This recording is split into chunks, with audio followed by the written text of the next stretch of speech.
Muy bien, y es un gusto recibir en la mesa de buscadores al diputado Frente Amplista Carlos Varela, de Asamblea Uruguay Sereñistas. ¿Cómo anda? Muy bien, por suerte, muy bien. Un gusto estar con ustedes. Muchísimas gracias por venir. Usted es vicepresidente de la Comisión de Asuntos Internacionales de la Cámara. Correcto. Y me interesa saber, porque el canciller Lubetkin informó que este gobierno va a mantener abierta la oficina que inauguró la administración de la calle Pou en Israel, pese a las voces en contra que surgieron incluso dentro del Frente Amplio. Mañana la UDELAR va a resolver, pero es una oficina de la ANI en Jerusalén, y la UDELAR analiza si le solicita al gobierno su cierre. En principio, el gobierno habría continuidad en la decisión de la calle Pou. ¿Cuál es su postura al respecto? A ver, mi postura es la siguiente. Yo comparto con el canciller lo que señaló el otro día en la comisión. Dicho sea de paso, una presencia imponente desde todo punto de vista.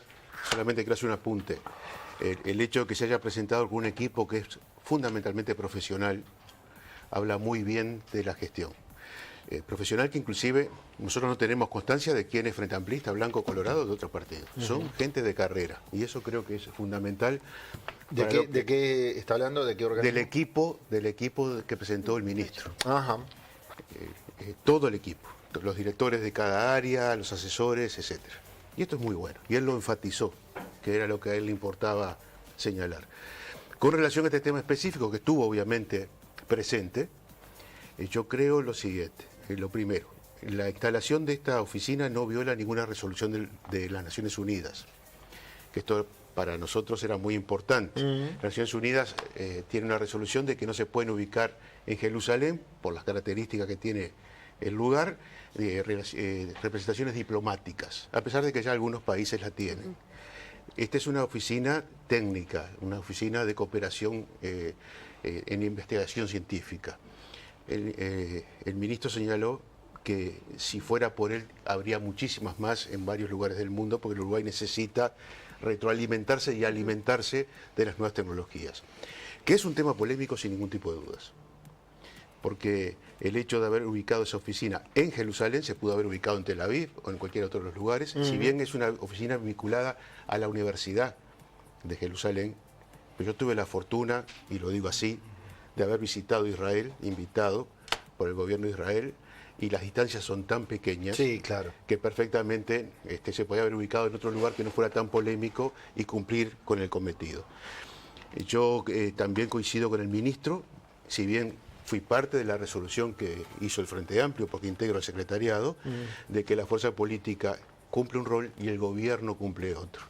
Por supuesto, en la medida que el gobierno es fundamentalmente un gobierno del Frente Amplio, debe haber cierta relación y cierta vinculación.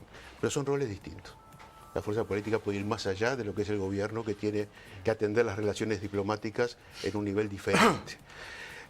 Yo creo que se puede considerar, revisar en el futuro, no romper la vinculación científica y técnica con Israel, que es un país que está avanzadísimo en ese sentido y puede ser muy útil para Uruguay, sino tal vez analizar la locación de esa oficina. Lo que se señala de UDELAR es muy importante, porque UDELAR es la contraparte. Y lo que decida la Universidad de la República puede ser un elemento que incida en la decisión final del gobierno. Entonces, pero en principio el gobierno ha decidido sostener esa oficina tal como fue creada en su momento. Bien, hablando de cuestiones internacionales, otro punto polémico fue que generó molestia en el gobierno pasado, que hoy es oposición, la posición de imparcialidad de Uruguay sobre la situación en Venezuela, sobre el régimen venezolano. Por aquello de que en los hechos ganó uno. Si no se cree, si uno hizo trampa es porque ganó el otro. ¿Cómo se entiende, a su juicio, esta postura actual del gobierno? Me parece lo más razonable. Y explico por qué. Primero, lo más importante es que el gobierno desconoce a Maduro. Es que a eso voy. Y eso es lo que hace difícil de entender. Pero eso no es menor. Si se desconoce a Maduro, eso no es menor. Es porque ganó el otro. Eso no es menor, porque la hoy oposición durante años se estuvo criticando por el supuesto apoyo al régimen dictatorial de Venezuela. Bueno, eso está saldado. El gobierno no reconoce la legitimidad de Maduro. Ahora, reconocer la otra elección si no tenemos los elementos. ¿Pero cómo los elementos? ¿Cuáles Si son usted- los elementos? Pero- A ver, ¿son las actas?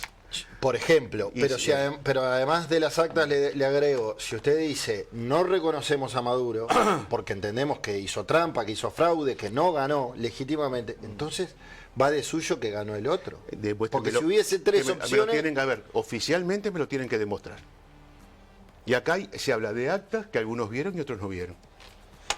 Entonces creo Bueno, que lo más pero el razona- propio lo gobierno, más el propio razona- a ver, régimen no las hizo públicas. Pero la oposición sí. Ahora, ¿quién me asegura a mí que esas son legítimas? Está bien. A mí me a cuesta ver, entender, Varela, eso de que no reconocemos a este. Bueno, entonces es porque ganó el otro. No reconocemos a ninguno. La posición de Uruguay. ¿No suena a medio ver, Poncio La posición Pilatos? de Uruguay es la posición del mundo, salvo 4 o 5 países.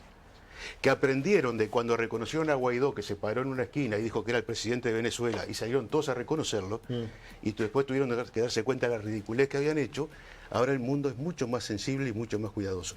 La Unión Europea no lo reconoció, por ejemplo, a González. ¿Por qué lo tenemos que reconocer nosotros? Está Acá bien. hay un tema que yo creo que lo que se debe convocar es, y me parece que debe ser nuestra posición, es a nuevas elecciones con un control internacional serio, con observadores que puedan garantizar y verificar los resultados. Pero no tenemos como país que apresurarnos a tomar una decisión que no tomó el resto del mundo. Está bien. ¿Por qué se nos exige a nosotros lo que no se les exige al resto? ¿Cómo- Es simplemente eso lo que digo. ¿Cómo ve el proteccionismo feroz que ha demostrado Donald Trump? Bueno, yo creo que estamos ante un problema gravísimo.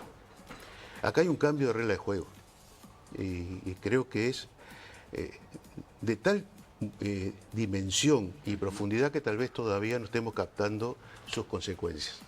A ver, estamos ante un mundo, yo lo venía pensando cuando venía para acá, ¿cómo actúa un canciller de la República en circunstancias como esta? Y casi que digo que todos los días tiene que levantarse y mirar qué fue lo que pasó. Sí.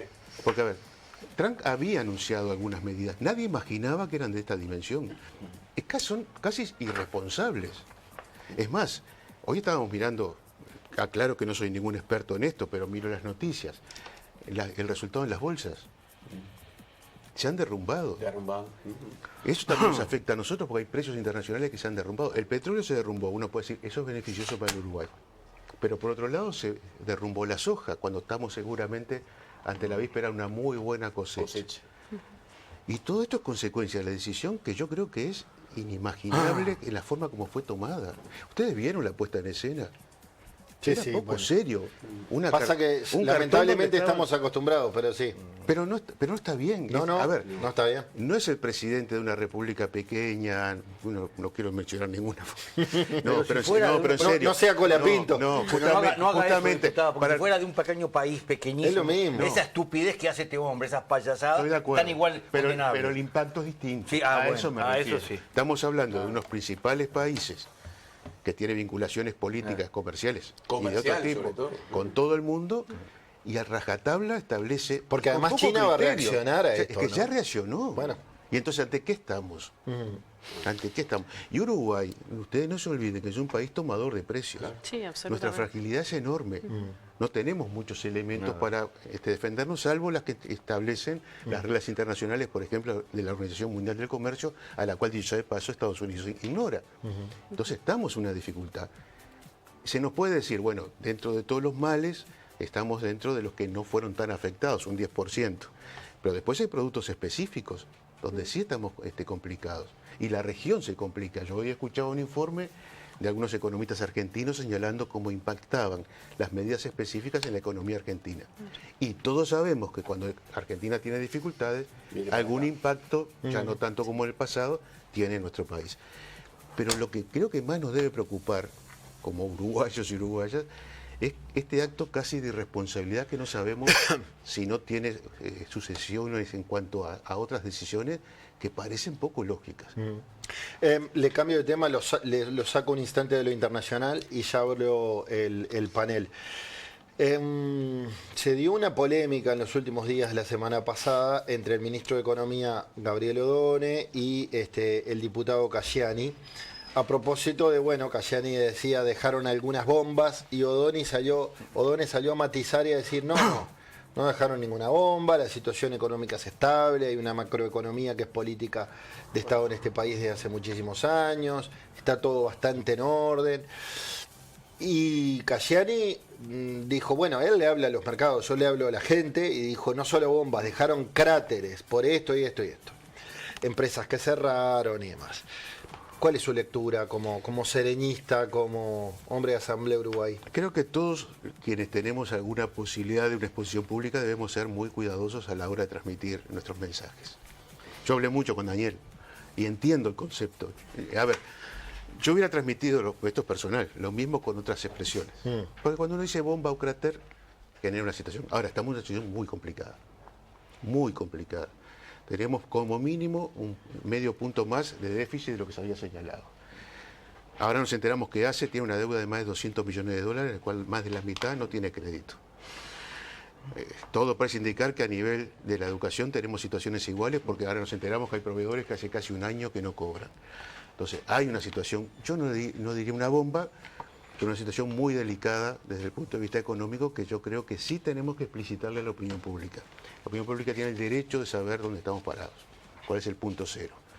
El ministro, que ha sido también muy cuidadoso en sus expresiones, yo creo que debe serlo, por su responsabilidad, pero ha señalado también estos problemas.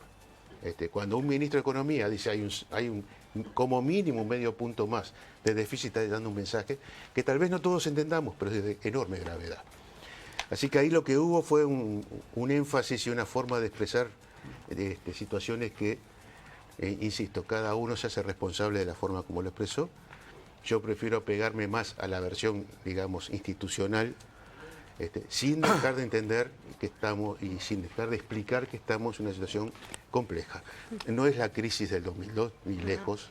No estamos en un momento de situación dramática desde el punto de vista económico. Estamos en una situación difícil que tenemos que explicarle a la gente, fundamentalmente porque todos tenemos derecho, como ciudadanos y ciudadanas, a exigir, a reclamar, a generar expectativas. Y el gobierno tiene la responsabilidad de establecer cuál es el marco en que esas expectativas se pueden desarrollar, porque lo peor que podemos hacer es que se frustre la gente con los gobiernos, del signo que sean. Acá hay yo voy a la defensa de lo institucional más que de lo partidario. Entonces creo que estamos en un momento de ser claros, pero calmos. Barrera, lo consulto en torno a algo que en los últimos 2 años le pregunté a casi todos, a muchos legisladores que vinieron por aquí, de todas las fuerzas políticas, en torno a cuándo finalmente va a haber coraje cívico, porque eso es lo que está faltando, para una ley que esté de cerca siguiendo la financiación de los partidos políticos. Siempre nos dicen que esto, que lo otro, mil cosas. Llegamos a la última elección donde, bueno, en un partido alguien que ingresó con dinero tal vez bien, no raro, pero casi fue presidente de la República, alguien desconocido. Un legislador señaló que 2 narcomafiosos le ofrecieron financiar la campaña. 2 a un legislador. Son señales preocupantes. Yo en la última elección le pregunté al señor Ojeda cuando empezó la campaña en la interna, porque me llamaba la atención la publicidad que tenía por todo Montevideo y era el candidato con menos posibilidades. Bueno, ¿cómo lograba eso? No me respondió. Al final de la elección, de vuelta, un despliegue de publicidad imponente, le volví a preguntar, no me respondió. Y acaba de Bambino señalar el incidente que tuvo Amaro con Ojeda justamente en Florida, porque dice que le clavó un puñal por la espalda, unas cosas políticas, pero también dice que Ojeda le ofreció $25.000. $25.000, si le ofrece eso a todos los departamentos, son casi $500.000. ¿Cuándo vamos a transparentar esos dólares y el dinero y todo? ¿De dónde viene? En esta legislatura, ¿habrá una ley en serio que controle ese tema? En serio, le digo, no un saludo a la bandera. Bueno, a ver, en el segundo gobierno de Tabaré se creó una comisión especial para tratar una ley de financiamiento de partidos políticos. La integré. En el gobierno de la calle Pou se creó una comisión para seguir trabajando con ese tema. La integré. Podría integrarla por tercera vez. La verdad, por cuarta va a integrar. No, la verdad que comparto la expresión coraje político y coraje cívico. Este tema hay que encararlo. Y explico por qué. Porque cuando encaramos este tema por primera vez en el segundo gobierno de Tabaré, ¿cuáles eran los riesgos? El financiamiento de empresas o de privados que luego pudieran, a través de ese financiamiento, influir sobre la decisión de los partidos políticos. Claro. Y pretendíamos transparentar. Hoy ese riesgo es el mínimo. Hoy estamos ante una situación donde el narco puede empezar a financiar los partidos políticos. Esa es la realidad. Y si lo hace, como sucedió en otros países, una vez que se infiltra, una vez que se incluye dentro del sistema, no solo lo contamina, sino que es muy difícil luego sacarlo. Entonces el riesgo es enorme. Y acá no lo soluciona un partido político. No, no. Acá lo soluciona el sistema y lo soluciona la sociedad exigiendo que esto se solucione y sea transparente. Hay dos mecanismos, uno o tres. Uno es mejorar sustancialmente la ley de lavado de activos, porque fundamentalmente el tema está ahí, en los lavados de activos. Y no piensen solo en el narco, piensen en el gran, en el crimen organizado, porque hay otras vías de generar un delito organizado importante que no solamente el narco. Población ganadera, por ejemplo. El segundo aspecto, sí, exacto, el segundo aspecto tiene que ver con efectivamente tener una ley que funcione, que sea sustancial, que vaya al fondo del asunto. Pero hay un tercer aspecto, que aún con la mejor ley no hubiera funcionado. Y es que los organismos de control tienen que tener los recursos humanos y materiales, y eso sí es responsabilidad nuestra, ahora de este gobierno que integro, para que lo tengan. Doy un ejemplo. La Corte Electoral, que jugaba un papel muy importante en esta ley que ya hoy está vigente, nos señalaba que tienen 2 contadores.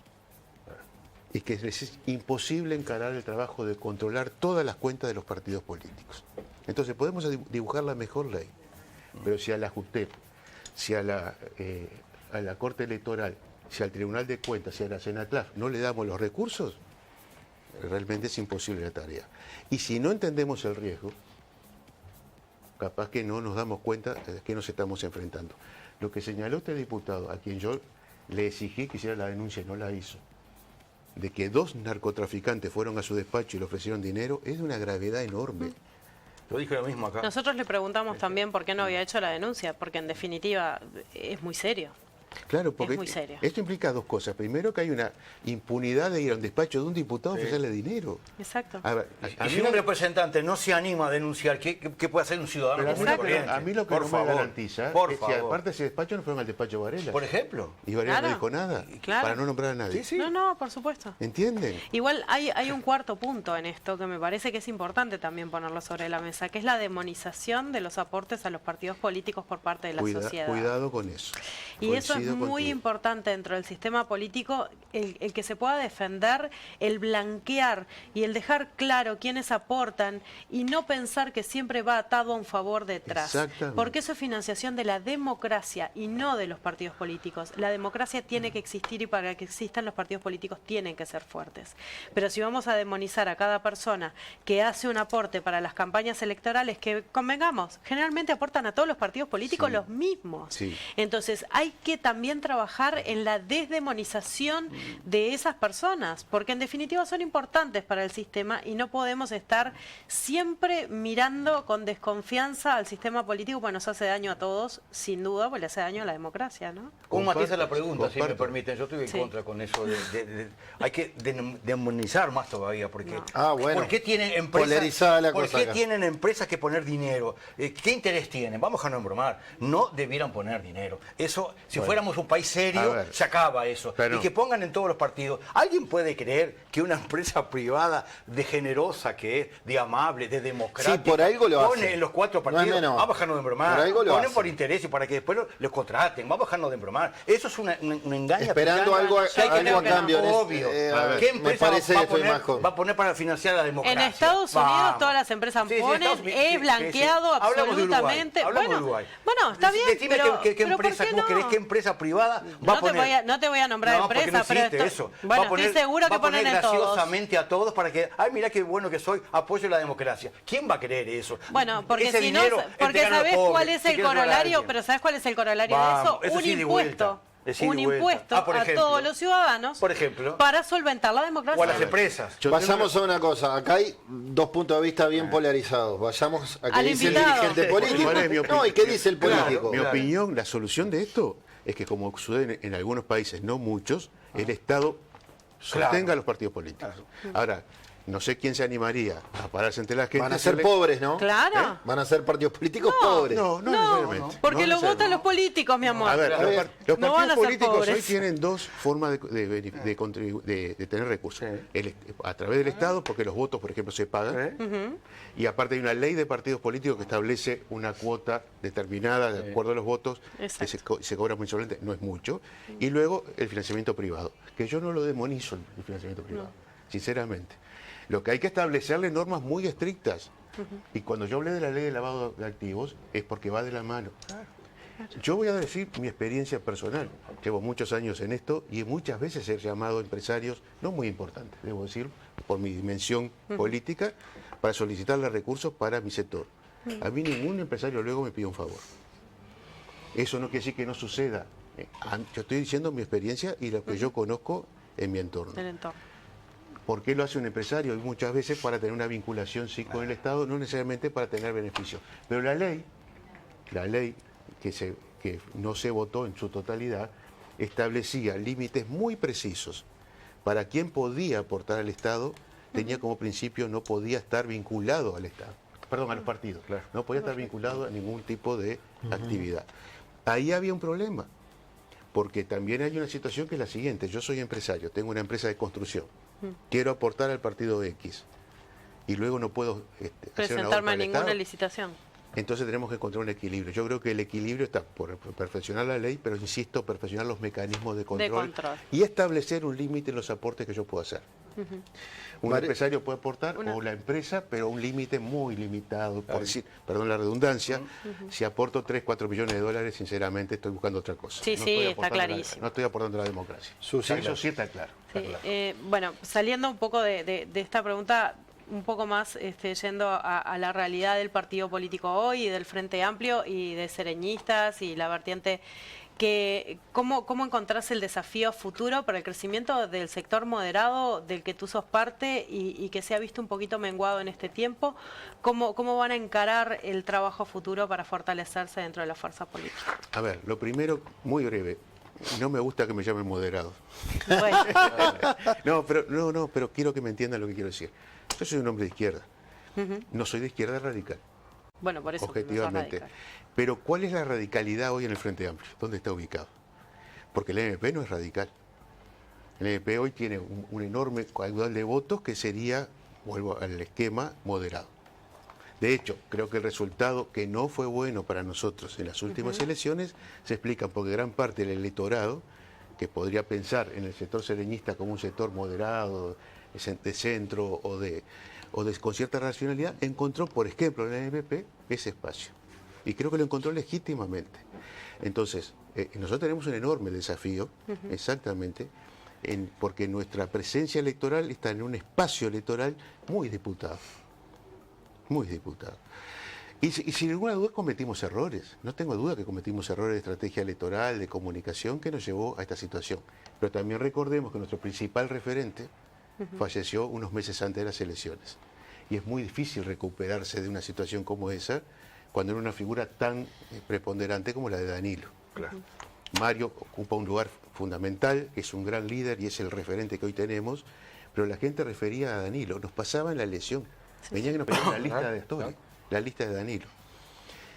No es una justificación, quiero aclarar, pero es una explicación de un resultado que nosotros no esperábamos. Insisto, no fue bueno.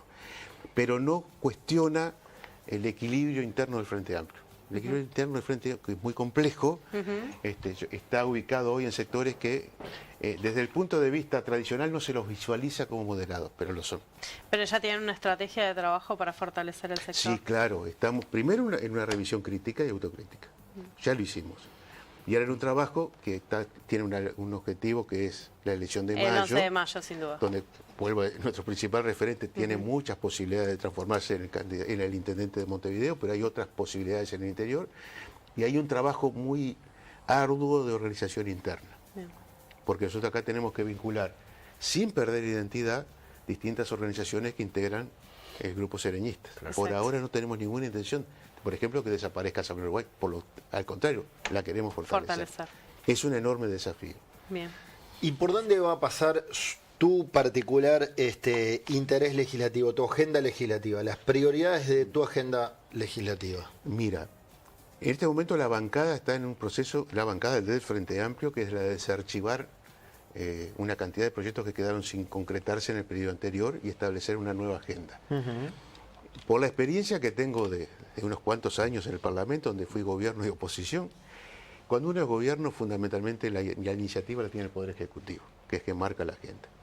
Ahora, en lo personal, yo estoy trabajando en la Comisión de Asuntos Internacionales, pero voy a trabajar en otras comisiones, y lo más importante para mí desde el punto de vista de estos próximos 5 años es trabajar con todo el tema que tiene que ver con políticas públicas. El Uruguay tiene un gran problema, desde mi punto de vista, que es la marginalidad de una gran parte de la población. Tenemos dos mundos. Cualquiera de nosotros que vaya a un barrio, a determinado barrio, ve que hay dos mundos. Hasta hay dos lenguajes. Hay dos formas de vivir y dos formas de percibir hasta la cultura. Totalmente. Nosotros no podemos permitir, esa es la verdadera brecha, quiero aclarar. Para mí la brecha no es política, la brecha es social. Y yo creo que tenemos que trabajar desde donde nos toque en esa perspectiva.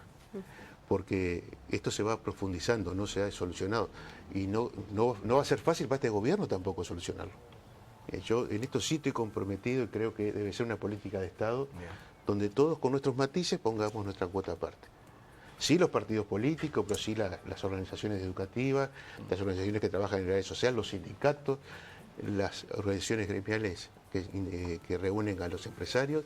Si no entendemos que si no resolvemos esto, no es un problema del Frente Amplio, ni del Partido Nacional, ni del Partido Colorado, sino es un problema que nos va a pasar por arriba a todos, porque ahí está el germen del narcotráfico, ahí está el germen de la marginalidad, ahí está el germen de todos los problemas. Sí, porque ya dejó de ser coyuntural, es No es estructural. coyuntural, exactamente, es estructural.